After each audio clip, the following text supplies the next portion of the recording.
નમસ્કાર મિત્રો, સ્વાગત છે તમારું લક્ષ્યવેધ યુટ્યુબ ચેનલના એક નવા વિડીયોમાં।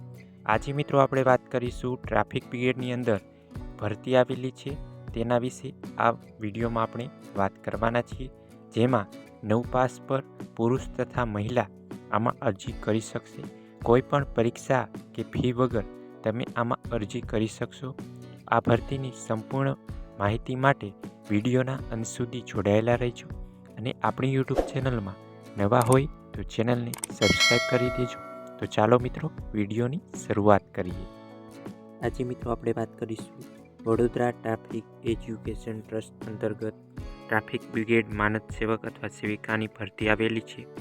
આ ભરતીની તારીખ 2/1/2026 શુક્રવાર, સ્થળ માંજલપુર સ્પોર્ટ્સ કોમ્પ્લેક્સ માંજલપુર વડોદરામાં આવેલી છે। મિત્રો, વડોદરા શહેર પોલીસ અને વડોદરા ટ્રાફિક એજ્યુકેશન ટ્રસ્ટ તરફથી ટ્રાફિક બ્રિગેડમાં યુવકો અને યુવતીઓની પસંદગી કરવામાં આવનાર છે। તો મિત્રો, આ ભરતીમાં તમને દરરોજ પ્રતિદિન ₹300 ફૂડ એન્ડ ટ્રાવેલિંગ એલાઉન્સ તરીકે આપવામાં આવશે।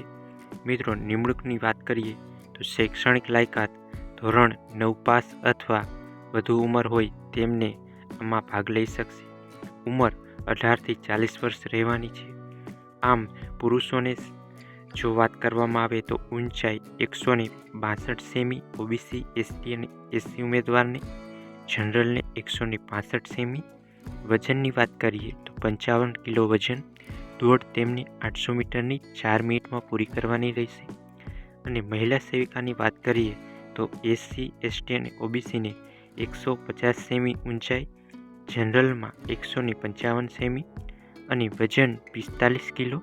આમ દોડ 400 મીટરને 3 મિનિટમાં પૂરી કરવાની રહેશે। આગળ મિત્રો, અંદાજિત ભરતીની સંખ્યાની વાત કરીએ તો 160 ટ્રાફિક બ્રિગેડની ભરતી કરવામાં આવેલી છે।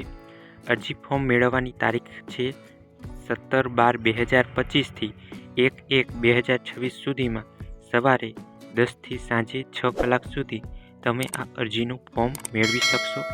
મિત્રો, શારીરિક કસોટી અને મૌખિક ઇન્ટરવ્યૂના આધારે મેરિટ લિસ્ટ બનશે। તેના આધારે પસંદગી કરવામાં આવશે અને એનસીસી અને સ્પોર્ટના સભ્યો તથા અન્ય વિશેષ લાયકાત ધરાવતા અરજદારોને પ્રાથમિકતા આપવામાં આવશે। અને મિત્રો, રસ ધરાવતા ઉમેદવારોએ શારીરિક કસોટી અને મૌખિક ઇન્ટરવ્યૂ માટે ભરતી સ્થળે માંજલપુર સ્પોર્ટ્સ કોમ્પ્લેક્સ માંજલપુર વડોદરા ખાતે સ્વખર્ચે 2/1/2026ના સવારના કલાક 6 વાગે હાજર રહેવાનું રહેશે। ભરતી પ્રક્રિયા દરમિયાન માનદ સેવક સેવિકોની પસંદગી બાબતે ટ્રસ્ટની નિર્ણય આખરી રહેવાનો છે। મિત્રો, અન્ય નીતિ નિયમો તથા શરતો સ્થળ ઉપર હાજર રહેવાનું રહેશે। ભરતી અંગેના નિયમોમાં અન્ય કોઈ ફેરફાર થાય તો તે વીટીએટ વડોદરા શહેર તેમજ અધ્યક્ષીય ભરતી કમિટીનો રહેશે। મિત્રો, તારીખ 2/1/2026ના રોજ ભરતીના દિવસે પણ ભરતી સ્થળ ઉપર રહેલા અરજીપત્રક જરૂરી દસ્તાવેજ સાથે સ્વીકારવામાં આવશે। પસંદગી પામેલ ઉમેદવારોએ બીજા દિવસથી જ તાલીમ માટે હાજર થવાનું રહેશે।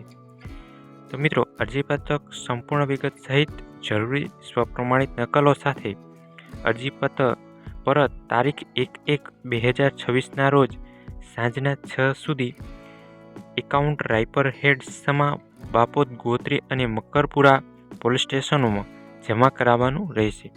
મિત્રો, આ ભરતીનું અરજી ફોર્મ તમે ક્યાંથી મેળવી શકશો તેની વાત કરીએ તો વીટેટ કચેરી પોલીસ ભવન વડોદરા શહેર, આસાન કેન્દ્ર પોલીસ ભવન વડોદરા શહેર, પોલીસ હેડક્વાર્ટર પ્રતાપનગર વડોદરા, નાયબ પોલીસ કમિશનર શ્રી ટ્રાફિક શાખાની કચેરી ભૂતળી ઝાંપા કારેલીબાગ વડોદરા, મદદનીશ police commissioner Shri traffic office પશ્ચિમ વિભાગ સયાજીગંજ વડોદરા, વડોદરા શહેરના તમામ પોલીસ સ્ટેશન। મિત્રો, ત્યાંથી તમે આ અરજીપત્રક મેળવી શકશો અને તમે ત્યાંથી અરજીપત્રક ભરી ત્યાં હાજર કરી શકશો। તો મિત્રો, આવી જ સરકારી અને પ્રાઇવેટ ભરતીની માહિતી માટે આપણી યુટ્યુબ ચેનલ લક્ષ્યવેધને સબસ્ક્રાઈબ કરી લેજો અને તમને જો વિડીયો પસંદ આવ્યો હોય તો વિડીયોને લાઈક કરજો, તમારા મિત્રો સુધી શેર કરજો। મળીએ એક નવા વિડીયો સાથે। ત્યાં સુધી જય હિન્દ, જય ભારત, જય જય ગરવી ગુજરાત।